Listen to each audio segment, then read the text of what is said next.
Revenons sur ces déclarations, sur ces cessez-le-feu qui étaient quand même précaires. Vous trouvez précaire ou pas ? 60 jours, c'est long ? Ça peut être long, ça peut être court, il peut même durer moins de 60 jours. Mais il y avait effectivement un moment d'opportunité où toutes les parties avaient intérêt au moins à faire une pause. Joe Biden, c'est un peu son bilan, là il va bientôt partir, donc est-ce qu'il pouvait quitter la politique, parce que c'est la fin de sa carrière politique, sur un échec fracassant au Moyen-Orient. Emmanuel Macron montre qu'il est un peu toujours dans le jeu. Les Israéliens, il en avait besoin lui aussi. Il en avait besoin lui aussi. L'armée israélienne avait besoin d'une pause. Ça fait quand même depuis un an et un mois qu'elle est engagée oui, elle est à bout de souffle. À Gaza et aujourd'hui au Hezbollah dans des combats très durs et notamment les unités d'élite.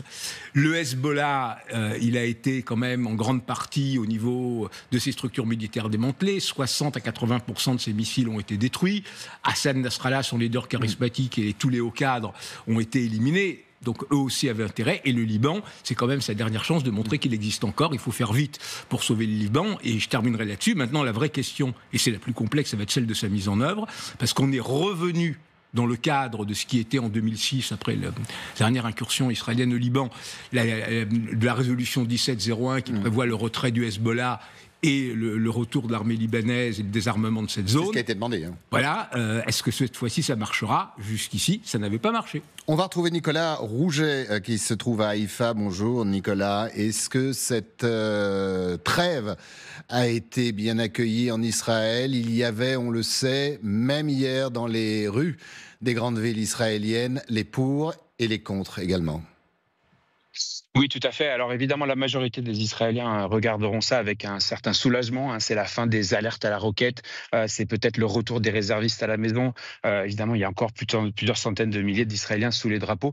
Donc la majorité des Israéliens l'accueille cela avec un certain soulagement, mais il y a une animosité envers l'accord, un accord de reddition, l'ont appelé même certains élus locaux ici à la frontière. Je suis normalement à Haïfa, mais ici je suis à la frontière libanaise. On voit le Liban derrière moi.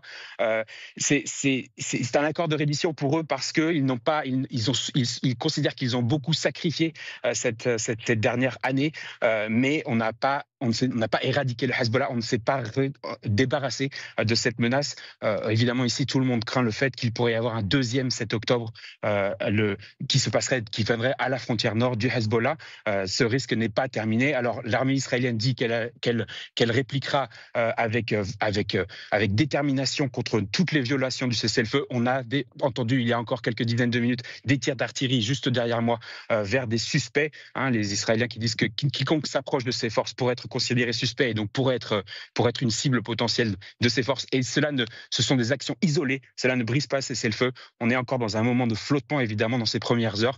Mais pour l'instant, les Israéliens réagissent avec une certaine angoisse mêlée de bonheur. Pour les résidents du nord d'Israël, c'est un problème aussi pour les familles d'otages qui pensent que la séparation des fronts pourrait nuire aux négociations pour le retour de leurs proches encore retenus à Gaza.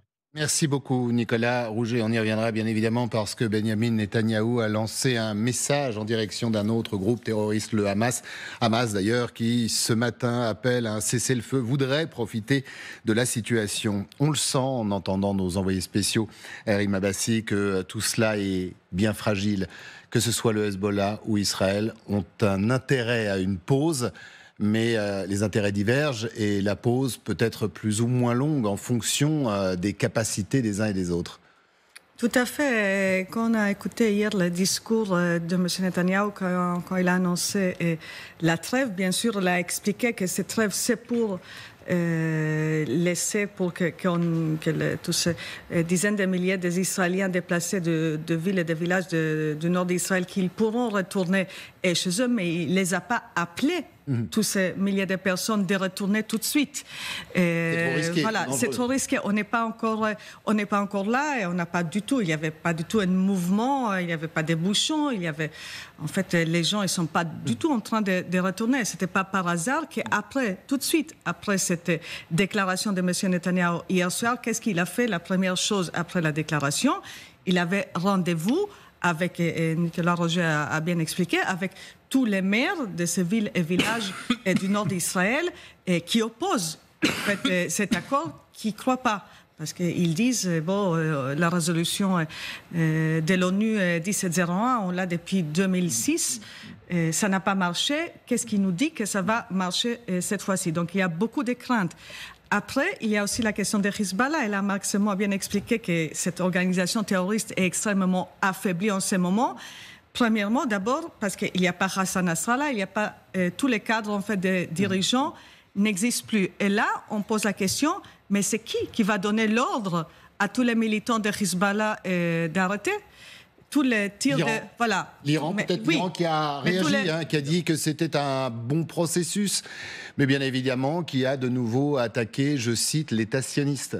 Oui, mais tous les tirs qu'on a vus ces derniers jours et semaines, et même au début de la semaine, il y avait une journée avec 250 drones et missiles et roquettes qui étaient tirés en Israël. C'était une journée extrêmement violente. Et là, on peut s'imaginer qu'il y a beaucoup de cellules qui opèrent de façon absolument indépendante. Donc, qu'est-ce qu'il nous reste? De prier que toutes ces cellules indépendantes, ils vont justement obéir à l'Iran ou ceux qui restent de Hezbollah, ils vont aussi adhérer à cette cessez-le-feu. Benoît Billon, il y a un intérêt diplomatique, un intérêt politique, on l'a bien compris, notamment pour les Américains et pour la France, pour Emmanuel Macron. Mais l'intérêt sur le terrain, c'est tout simplement pour que les forces opposées puissent se reconstituer avant de repasser à l'action, ou il y a un espoir quand même? Alors l'espoir, il va beaucoup dépendre d'acteurs extérieurs. L'Iran en premier lieu vis-à-vis du Hezbollah, ça a été mentionné, et puis les États-Unis ensuite sur Israël. Et le gouvernement libanais qui est un petit peu le maillon faible de cet accord, puisqu'il est censé malgré tout être le garant du retrait du Hezbollah, mais on sait que l'armée libanaise a des moyens limités et que le gouvernement libanais est très fragile. Téléspectateurs, cette armée libanaise doit occuper de nouveau les positions occupées par Israël, par le Hezbollah. En a-t-elle les moyens? C'est quoi avec l'appui de la FINUL, donc la force intérimaire des Nations Unies au Liban, dont la France est partie prenante. Il y a des soldats français actuellement qui sont au Liban. C'est une armée qui s'est renforcée. Il y a eu pas mal d'aides internationales depuis 2006 pour essayer justement d'en faire une force militaire crédible. Mais malgré tout, elle n'a ni les moyens de s'opposer aux Israéliens si ceux-ci ne devaient pas respecter l'accord. Et elle n'a pas non plus ni le potentiel de combat, ni l'expérience du combat qu'ont les milices du Hezbollah. Donc c'est une armée qui est fragile. Ça, c'est un premier point de faiblesse. Et on avait vu, Marc le disait, les limites de cette armée en 2006 lors de la première opération israélienne. Et puis c'est une armée. La question de la volonté. C'est une armée qui dépend d'un gouvernement et d'un État dans lequel le Hezbollah est une force politique, puisque c'est une force politique à l'intérieur. La volonté de l'armée à désarmer le Hezbollah, on peut s'interroger. C'est ça, sa volonté et sa capacité. Donc ça, c'est un premier problème. Après, il y a effectivement la question de cette décapitation du commandement du Hezbollah qui peut laisser craindre qu'il y ait des flottements au plan local. Donc ça dépend, à mon sens, essentiellement aujourd'hui de la capacité des Iraniens à reprendre en prise directe, si je puis dire, leur allié, leur proxy.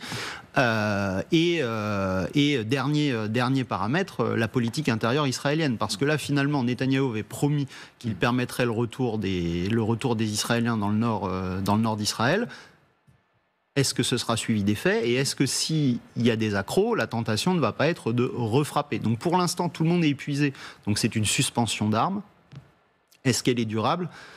Espérons-le, mais disons qu'au vu de ce qui s'est passé ces derniers mois et ces dernières années dans cette région, je serais d'un optimisme extrêmement mesuré. Voilà. Prudent pour ne pas dire sceptique. Je vous laisse la parole juste, Marc, un instant. Je voudrais qu'on écoute. L'un des points a été relevé par Emmanuel Macron, qui lui a espoir, mais espoir dans un changement politique avec le Hezbollah qui est affaibli, avec cette reprise en main d'une partie de l'armée libanaise. Lui va plus loin. Il voudrait un changement politique radical, que le Liban retrouve la voie de la démocratie. Écoutons-le. La restauration de la souveraineté du Liban passe par l'élection sans délai d'un président de la République, capable de rassembler les Libanais par la formation aussi d'un gouvernement fort et représentatif, et par l'adoption des réformes nécessaires au redressement économique et financier du pays. Marc, c'est un rêve, un vœu pieux? Il a raison, le président a raison de rappeler ça. Ensuite, jusqu'ici, c'était le Hezbollah qui avait empêché, pour faire simple, même si la vie politique libanaise est très compliquée, l'élection d'un président. Donc, est-ce que le Hezbollah, affaibli militairement, sera tenté d'être de plus en plus un parti politique libanais défendant les intérêts de la communauté chiite, ou au contraire, il n'aura de cesse que de préparer la revanche. Un autre élément sur ce qui va se passer ces prochains jours et semaines, c'est la réunion du Conseil de sécurité où on doit reparler du mandat de la FINUL. C'est-à-dire on doit reconduire la FINUL. Mais est-ce qu'à cette occasion, il y aura des tentatives pour en partie changer son mandat pour lui permettre d'être plus interventionniste? C'est quand même une question fondamentale. Parce qu'Israël ne veut pas, là, pour le coup. Israël ne veut pas. Mais interventionniste comment? Parce que jusqu'ici, le désarmement du Hezbollah, elle n'avait pas le droit de le désarmer elle-même.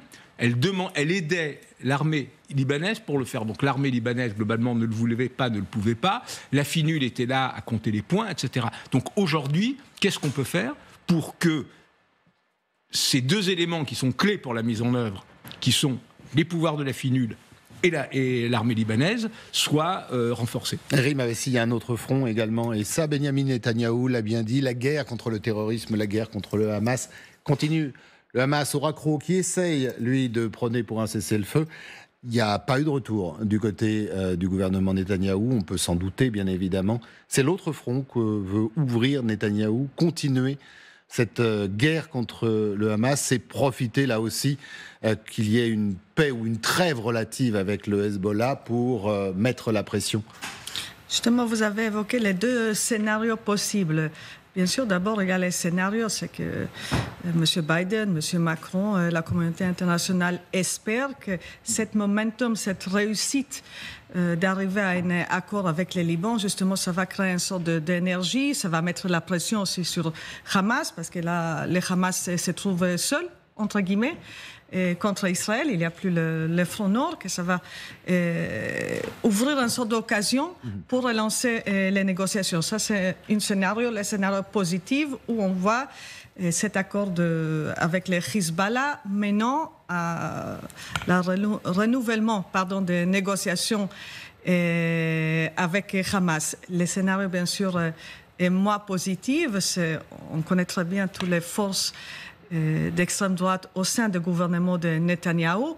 Et pour eux, justement, on a réglé cette histoire de conflit des Liban, même s'ils n'étaient pas d'accord. Ils s'opposaient justement, même avec l'accord avec les Liban, mais ils disent c'est très bien, ok, on accepte, c'est fait. On ne va pas du tout accepter que vous, M. Netanyahou, vous arrêtez les combats à Gaza. Et là, on va voir les choix que M. Netanyahou va faire ces prochains jours.